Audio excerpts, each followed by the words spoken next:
For a good chunk of the recent Summer Games Fest, we were pretty unmoved. The plethora of sci-fi horror games set in space was kinda boring after a while. Though, in general, we have a layer of apathy when engaging with AAA game industry game showcases. It's something we've cultivated for ourselves for a few reasons, but generally because our BPD and ADHD can make us very excitable, and we recognize being brought up in the hype culture of video game media is something that colors our experiences of gaming culture, and coupled with our neurodivergencies, makes resisting marketing kind of hard. Although there are a number of think piece video essays that have helped us navigate how the gaming industry as a whole sees gamers as wallets as opposed to people who appreciate art, it hasn't stopped the pervasive cultural consumerism we've been surrounded by. In fact, it hasn't even slowed it down. We still avoid Nintendo Directs, but recently we felt pretty salty at the hypocrisy we've exhibited in that we have not given up watching game showcases entirely. Or rather, we just started watching them again. Like an addict going back to their drug of choice. Thornbite watched the Sony State of Play showcase on stream when it happened. Don't you want science in your corner? I'm a fucking weeb, I'm sorry. If it says PS5, I'm going to fucking vomit. And Drizzlebite only didn't watch the Summer Games Fest showcase on stream because she was too tired to stream. Same thing with the Mother Direct, honestly. Though I won't shit on our decision to participate in the culture because, quite frankly, you can have a problem with a system that you also participate in. And being invested in such a system or culture means one is in a better place to critique it in a way. Or at least is in a very telling place to point out their own exploitation. However, the point of this video is not about the evils of capitalism, for once. Nor is it about the peer pressure that radiates from all corners of the video game related content creation sphere that peer pressures us to be privy to all the new game announcements, even to our peril. This video is about nostalgia. Nostalgia of a certain media property that has been both a thorn in our fucking side and a source of pleasure for most of our life. Show me the real Ninja Turtles. I said, show me the real Ninja Turtles. Perfection. One of, if not the most important announcement to us for the Summer Games Fest was Teenage Mutant Ninja Turtles: Revenge of Shredder. It represents the culture of gaming we grew up in and grew away from. It's not something we even think about much, well, until recently. Partially because it had a lot to do with our pre-transition life. Our far back pre-transition life. I'm talking early childhood and our early teenage years. And as I was most active during that time in our system, up until a year or two ago, I think I'm particularly apt to explore it. When we first came across the Teenage Mutant Ninja Turtles, we were not aware of the cartoons at all. Our first exposure was the live-action films from the 1990s. It may have been the first superhero movie we ever saw. We, like many poor kids growing up in the 90s and early 2000s, have the experience of, instead of having a bunch of tapes in our home from, say, Suncoast Records or FYE, having a bunch of tapes that were meticulously recorded of film and television. And the deteriorating fidelity is what colors many a 90s kid's nostalgia even now. You might notice we use scan lines a lot in a number of our trailers and GMVs. The general VHS tape aesthetic is very strong for us, and many others. So, even in our memories of these movies, it's colored with a VHS haze that some like to say makes the cheesy special effects even more effective. If a big video essayist YouTuber said it, then it must be true. However, this was made in the time where practical effects reigned supreme, Even now, these films still hold up, as the costumes were made by the prolific Jim Henson of Muppet and Labyrinth fame. The Turtles, Splinter, and Bebop and Rocksteady have sort of an otherworldly yet still very realistic vibe. They're very slimy. Watching that shit as a young kid may have even given us nightmares, though we don't remember if they did. We weren't scared of the Turtles per se, but the world they lived in, the grime and the dirt, and the needing to be underground or in the shadows, were not themes lost on us, even as young as we were. Especially as a kid watching these films all too often in our family's cold and musty basement. We didn't know the full degree of how much we were a second-class citizen at the time, but we were aware of Jim Crow racism in the United States and how people had been subjugated, even despite what we contribute to science, culture, and art. As a matter of fact, we were brought up on stories of why our grandmother did not go to college. Not because she wasn't smart enough, not because she wanted to raise a family, because she was tired of white racism and getting bricks thrown at her in high school. We knew about how many black folks were forced into ghettos and had to live on the fringes of society and had to claw our way up to the top. Or at least we're told that that's what we should do to follow the American dream, a la folks like Will Smith or many of the other athletic famous people who were seen as the cream of the crop of what black excellence really is. And so, without even realizing why the Ninja Turtles in this iteration very much resonated with us, we were absolutely enamored. How they lived in the shadows of society, trying to make happiness for themselves and helping folks when they can, having a strong sense of justice, and of course, being hunted like monsters for existing. An ironic state of affairs, considering their state of being, they were not in control of. Considering if you don't know the Turtles' origin stories, generally they were 4 normal turtles that were flushed down the toilet and made contact with an experimental ooze that was leaked into the New York sewers. These horror-adorable and grimy turtles, brought to life by those amazing puppet costumes, left a mark I didn't even realize was so strong until I started writing this. Unfortunately, this isn't a deep dive of the 90s Turtles movies, but if you would want us to do that, like, comment, and subscribe, and if we feel like it would garner enough attention, then maybe we will give it a shot. I hate YouTube analytics. Anyway, these turtles were our turtles for a number of years, although we did know about the 1987 cartoon that for many still holds up as the quintessential Turtles, as exemplified by the upcoming Shredder's Revenge being set in that iteration. We had an older brother and a cousin who were both big Turtle fans. When we showed any interest in the Turtles, we were bombarded with their love for them, and of course, we got their hand-me-down toys of the Turtles. Though, we did not inherit a complete set, only Raphael and Leonardo, as they were our bro and cousin's favorites. At least that's what they told us at the time. And so, those were the ones we felt most acquainted with through proxy. Leo, the militant and honorable daddy's boy, and Raphael, the short-fused hothead who often wanted alone. Such a diva. The Turtles were just something in the background of our knowledge of superheroes for a while, laying dormant. They were cool, but they were just on some shitty tapes that seemed really, really cool. Not much else.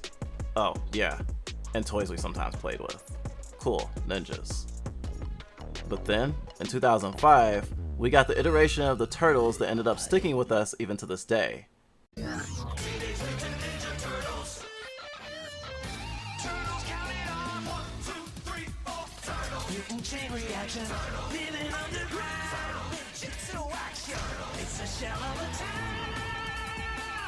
I won't spend a lot of time on these turtles today, but what you should know is that for us, they struck a balance that we wouldn't find in any other iterations of the Turtles for a long, long time. The 90s live-action Turtles had a good sense of humor and levity, but their aesthetic made the reality that they would have to hide or else be persecuted not linger far from our mind, Not to mention that much like superhero films even today, those films had a habit of killing their main antagonists. Of course, Shredder never stayed dead, coming back in the subsequent movie, making him feel like Michael Myers, which was a lot to take in at like 8 years old. These turtles, by comparison, were much more sanitized. Being a cartoon did a lot for that work, but unlike the cartoon that had rose the turtles to fame and were the favorites of the folks that tried to indoctrinate us into the turtles, this cartoon was much more serious. It was plot heavy and tended to have plot beats that lasted for 3 or 4 episodes, and often surfaced reoccurring characters that had been set up or alluded to already, usually culminating in huge reveals and, of course, huge season finales. Sometimes even killing Shredder.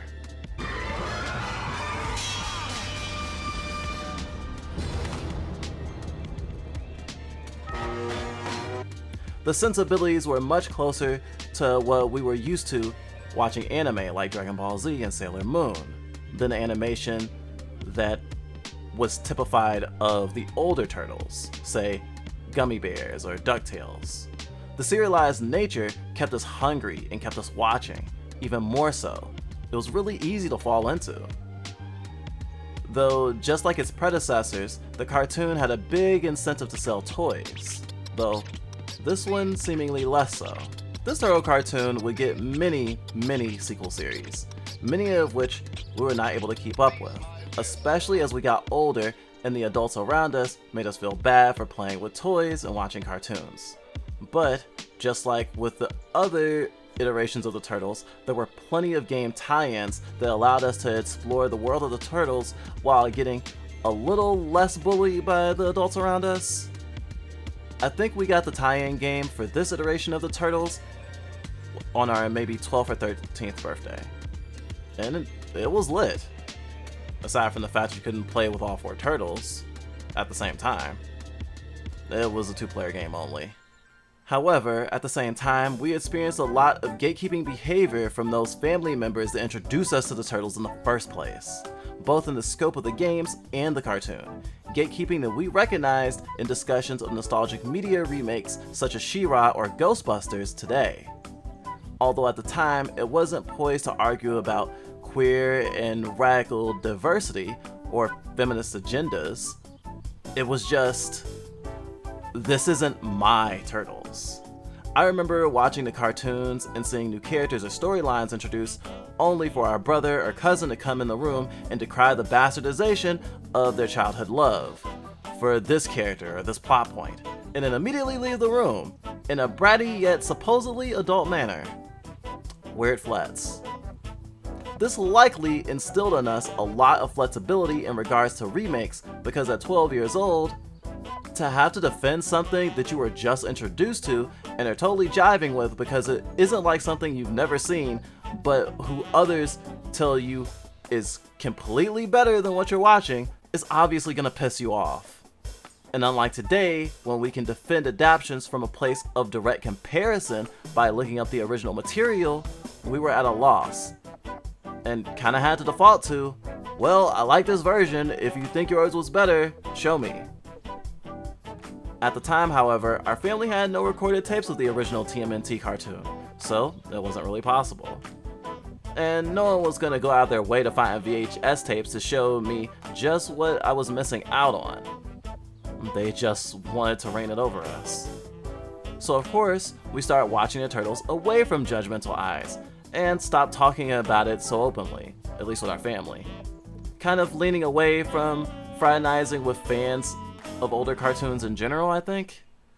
Which of course meant hiding our interests around any adults unless we knew for a fact that they weren't going to flex some seeming superiority over us. And it didn't help our alienation that the Turtles we had previously not been as well acquainted with were given plenty of spotlight in this newer cartoon, sometimes getting standalone adventures, something that couldn't really be explored in the films we had seen up to that point. This was the time we'd gotten to know the goofball Mikey and nerdy Donnie, who were of course the most eccentric turtles of the 4. Later on, we got told by those judgmental family members that wanted us to like their version of the Turtles that those were actually the best ones. But we had long since stopped taking their opinions to heart, especially after realizing that we were kind of carouseling between acting like those two eccentric turtles. Going from a confident erudite in one moment and a giggly airhead the next. Not yet knowing we were a system. And gosh, did our family despise both of those expressions of ourselves, especially when we switched seemingly at random. So it made us even less confident that they really liked those turtles because they didn't like us. Though, it would be years before we realized someone could love an idealized version of a personality, but actually not be very amused to interact with it in a real setting. Funny, I know. Eventually, however, a lot of 80s cartoons got remastered into DVD box sets, and our cousin, who had already been living with us for a number of years, and who we got along with sometimes, was the first to bring home some of such DVDs as DuckTales, Gummy Bears, and of course, the 1987 Teenage Mutant Ninja Turtles. We tried to hype ourselves up for it since it was, of course, as far as we knew, where the Turtles started. And of course, the Turtles that we enjoyed owed it that the other ones had existed. Not only do we not know better, but we also ended up sorely disappointed. At the time, it left a bad taste in our mouth that this version of the Turtles was so hyped up, because seeing something much more silly and slapstick left us a little bit salty, considering it wasn't really the type of cartoon or media that we really enjoyed at the time. After years of being told that this was the only Turtles that we should love, it was funny that these Turtles didn't seem so nuanced by comparison, both by our experience with the 2005 Turtles that seemed to have a lot of anime sensibilities and the gritty live action Turtles that were so ironically never mentioned in comparison by our elders when talking about which Turtles were the best. Weird. I think we'd be way more interested watching the 1987 Turtles now, unburdened by a feeling of having to rank it with all the other Turtle iterations, but its focus on comedy and its episodic nature had run very counter to what we wanted from animation at the time. And hell, even now. Being autistic, a lot of the jokes either didn't land or went straight over our heads. It was frustrating to try to force it, and it led us to having a weird relationship with the original cartoon, and low-key hating it for a while. And the concept of nostalgia in general, because so many people had parroted a lot of the things that our Turtle elders had said about our favorite cartoons. That it was just a cheap imitation, and that nothing could beat the original. I think it's indicative of what many folks without nostalgia experience when folks with nostalgia encourage them, even non-judgmentally, to get into their media of choice. A feeling of, I guess I had to be there? Or worse, this isn't actually good. You just associate it with good times. That's why you like it. Shit, it reminds me of, as an age player, that we see a lot of people pursuing childlike paraphernalia that directly reflects the childhood that they had, where others, like ourselves, chase after a childhood we never had. These experiences have conditioned us to be much more willing to give new iterations of things a try, whether they be remakes, reimaginings, or whatever. A lot of the times, if the heart of the adaptation is still containing the spirit of whatever we think the media property should have, it flies in our book.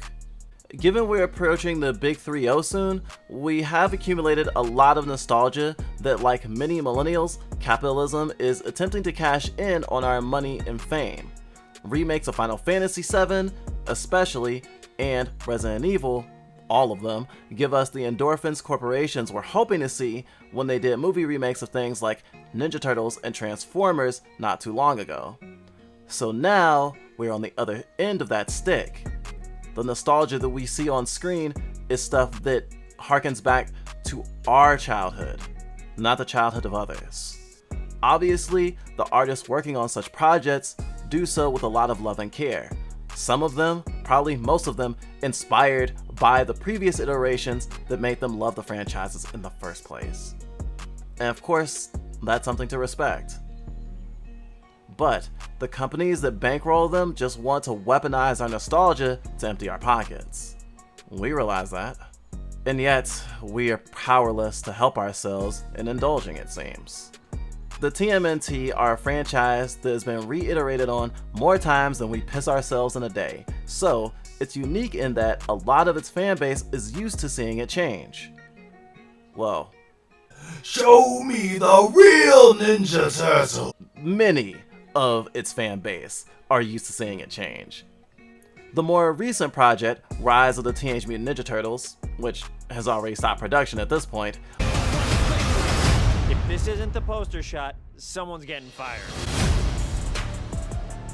Was a departure in a lot of ways, but definitely captured our heart more than most iterations we've experienced. I think for us, it would probably be our second favorite adaptation. As a media property, the Turtles are not going anywhere anytime soon. They are way too flexible. I wish we had still had those judgmental 80s babies in our life when we found out the truth. That the Turtles did not start with a 1987 cartoon, but actually a 1984 comic book. Because our jaw hit the floor when we found out the first iteration of the Turtles was not this slapstick and silly cartoon, but actually a rough and tumble, violent and bloody black and white comic by Kevin Eastman and Peter Laird, who in a very Legend of Final Fantasy type way funded its production with a loan from a family member and a tax refund. A Hail Mary of sorts, only meaning for the venture to be a one-shot, not a whole damn artistic legend that spawns so many iterations it makes our heads spin. Its humble origins and its deviance from the lightheartedness the Turtles are often known for in its most famous cartoon made our heart explode, not to mention made us feel vindicated for not falling in love with the Turtle iteration that we were expected to love. This iteration of the Turtles was much more brutal and didn't yet have the now iconic color-coded headbands they're known for, defaulting to all of them just having red ones, but of course still having their iconic weapons that set them apart. These Turtles were even more brutal than the 90s live action films or the 2005 iteration that we had come to love. I think the first thing we heard about it was that early on, there was a story where Raphael almost killed Michelangelo by beating his ass with weightlifting equipment during an argument. It enticed us with its grittiness and willingness to explore much darker plots than we'd ever seen the Turtles associated with, especially considering that we were often on the receiving end of physical and emotional abuse from our brother growing up. The same one that wanted us to get into his version of the Turtles in the first place. In fact, that interest in a more traumatic representation of the Turtles has re-sparked an interest in us to read more of the most recent comics, especially The Last Ronin, which, if I got into it, would make this video twice as long, so I'll wait till we actually get our hands on it and read it to do any sort of review or analysis. I mean, duh. But I've not really touched the video game adaptations of the Turtles in this video yet. There are a lot, but it's no secret that Shredder's Revenge is a callback to not just the OG cartoon, but the video games that took from that very same mythos, most notably Turtles in Time, something which we have never played, yet know fairly well, because growing up around 80s babies who were avid gamers, it was kind of hard to avoid. Turtles in Time was a very darling beat 'em up of its age, and is still on people's must-play beat 'em ups lists of gaming history. It's hard to not know about. It's honestly something we missed out on. We dabbled in Fighting Force and Battletoads, were raised in Streets of Rage, and furled our fingers around Scott Pilgrim vs. the World. But Turtles in Time and River City Ransom, amongst other things, were things we'd only heard of in legends and whispers. But honestly, the older we got, the less we had an interest in any of those older beat 'em ups. Or beat 'em ups in general, really. The nostalgia that goes along with those beat 'em ups for many is an experience of couch co-op with friends. We didn't have as many friends growing up, and the 80s babies that told us that these games were the quintessential games of history didn't really have an interest in playing with us very much, at least after a certain age. We did have a few friends who indulged with us in such games, but most of them weren't avid gamers and didn't have much interest in playing several hours into the night. They were much more likely to watch us play video games than to play with us themselves, which was also nice. But even when we had some friends on hand that wanted to play with us, or were willing to, we seldom had the experience of, say, having 3 friends hyped and willing to go into an all-night gamer session to beat all of a beat-em-up. With the exception of maybe when we had birthday parties, which honestly doesn't feel that good. Playing shit with friends cause you all want to is a much better feeling than playing them because it's your special day and people are supposed to give you what you want. Our experience of our birthdays are complicated, and it's not as positive as we would like, even though we did get showered with attention and praise on those days once upon a time. But let's not get into that trauma today.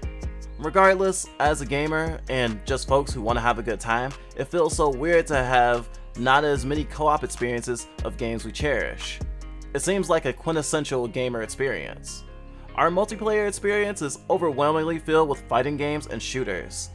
We're used to angrily trying to kill the person next to us on screen than working together towards victory.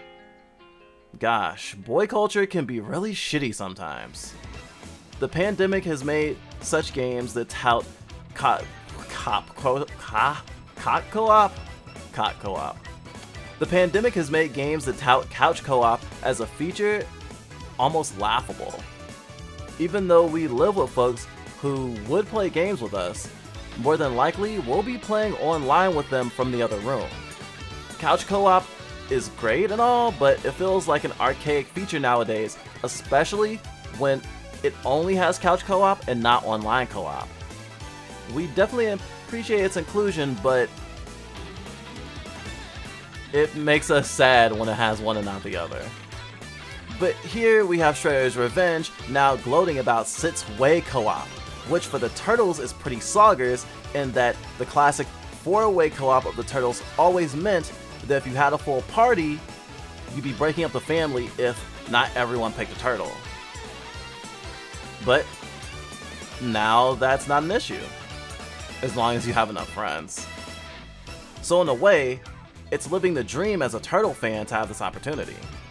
And now, as a VTuber, we have a chance to get a lot of piss babies together to actually fill out the roster.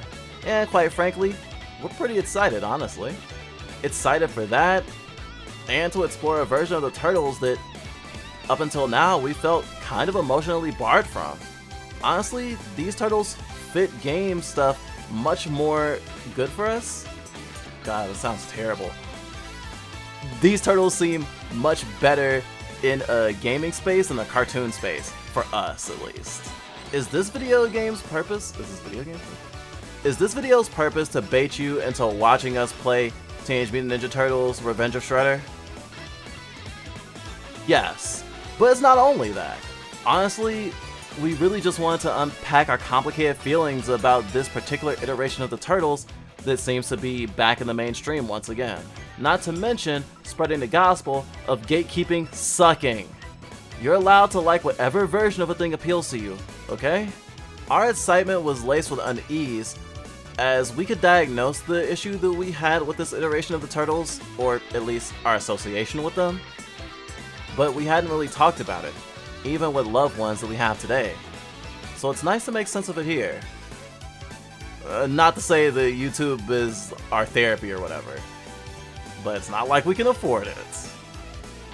And honestly, with this new resurfacing of the old Turtles, we feared more rhetoric about gatekeepers winning, just like we heard people talking about when the newest Ghostbusters film got announced and it wasn't an all-woman cast again. We were scared that we were gonna start seeing "these are the true Turtles" memes, so we made one ourselves. The thought just left a bad taste in our mouth. I hope this can be of use to you somehow, even if it's just to hear us talk. Though I'd want it to be more than that. But hey, I guess I'll be finding out who my favorite turtle? I guess I'll be finding out who my favorite turtle is soon, huh? I'm quite partial to a Raph myself, so I don't think that will change, probably. I really hope I can love being a turtle. Thanks for listening, everybody, and cowabunga.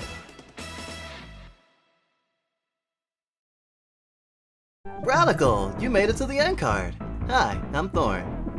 I'd like to thank our wonderful, wonderful patrons. Nova System, Void Walker System, R2 Walker, and of course, valued customer, Rawr. If you want to join this mighty cohort of people who support us and make our videos possible, you can just go to the link in the description. Easy. This has been a wonderful and weird birthday weekend, and it's culminated in the birthday.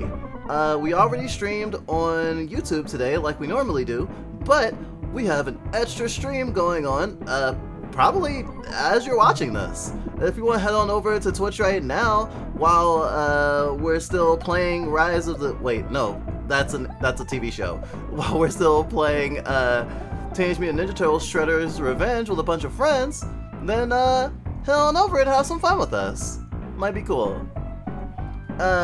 Ironically, the older Teenage Mutant Ninja Turtles games that we never played are still stuff that we are actually not as interested in, but through the research of this video, we do have more curiosity about it. And, well, Drizzle's partner for our birthday actually brought us to an arcade, and it just happened to have the first Teenage Mutant Ninja Turtles arcade game in it. And we played it and totally got decimated. Talk about a quarter guzzler. So we'll probably do some more Teenage Mutant Ninja Turtle retrospective stuff in the future, cause now it's a special interest. But anyway, thanks for getting to the end of the video. It means a lot to us.